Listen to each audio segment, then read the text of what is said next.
শুভেচ্ছায় স্বাগত। তারেক রহমানের আগমন, শুভেচ্ছায় স্বাগত। স্বাগত বন্ধুগণ, এই যে আপনারা সবাই পিছনে নেন, নেতার সাথে কেউ থাকবে না, প্লিজ সবাই পিছনে, সবাই পিছনে, সবাই পিছনে পিছনে। স্বাগত বন্ধুগণ, আজকে এটা কোনো জনসভা নয়, এটা একটা পথসভা, কিন্তু তারপর লক্ষ মানুষের উপস্থিতিতে প্রমাণ হয়েছে আজকে বাংলাদেশের সবচেয়ে জনপ্রিয় নেতা তারেক রহমান, যিনি আগামী 12 তারিখ ঢাকা শহরের 70 থেকে নির্বাচন করবেন। আমরা কি 12 তারিখ তারা শিখে ভোট দিয়ে ওনাকে প্রধানমন্ত্রী বানাতে চায়?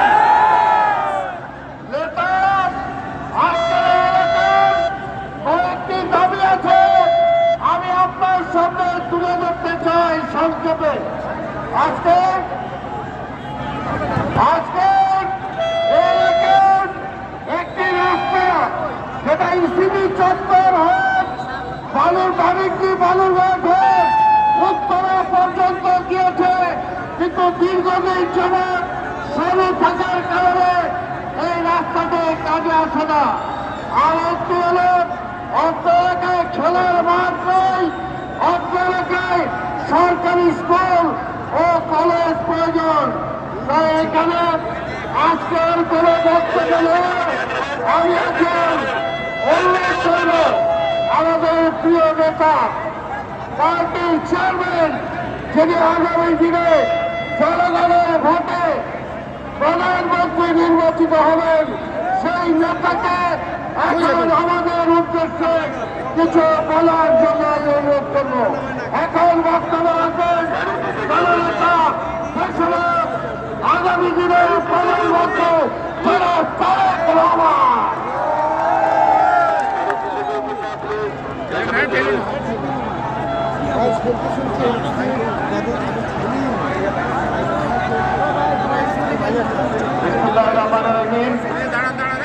প্রিয় এলাকাবাসী, প্রিয় মুরব্বীবর্গ, মা ও বোনেরা, আসসালামু আলাইকুম। কেমন আছেন আপনারা? কেমন আছেন এলাকাবাসী? এলাকাবাসী কেমন আছেন? এটি একটি নির্বাচনী পথসভা, এইগুলো আমরা আমাদের বক্তব্য বেশি লম্বা করব না, কারণ এলাকাবাসী, আমি আপনাদের প্রার্থী ধানের শিশুর প্রার্থী এলাকা থেকে ঢাকা সদর থেকে, আমি এই এলাকারই সন্তান।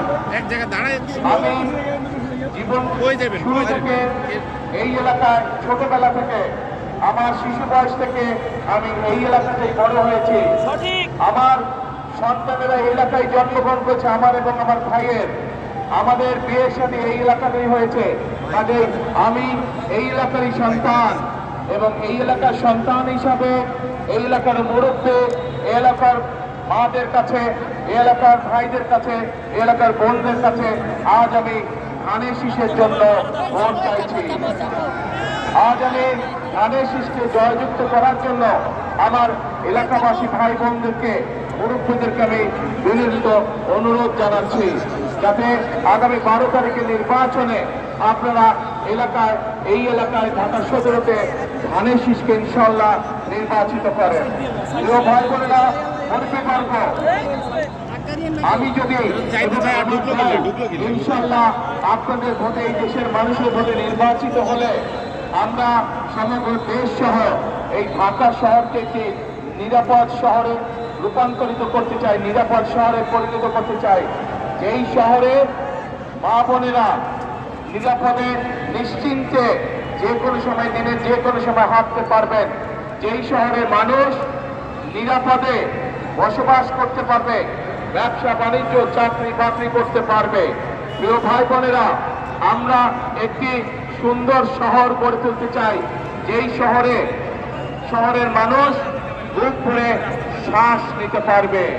প্রিয় ভাই বোনেরা, এখানে একটু আগে সালাম শেখ বলেছেন এই এলাকায় খেলার মাঠ নেই।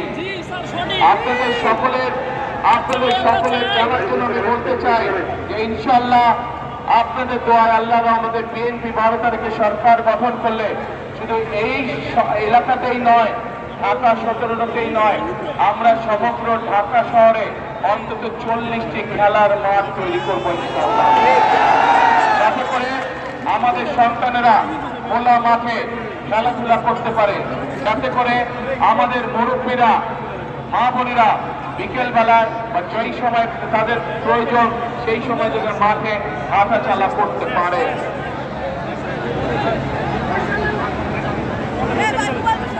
প্রিয় ভাই বোনেরা, এই এলাকার মানুষের আরেকটি দাবি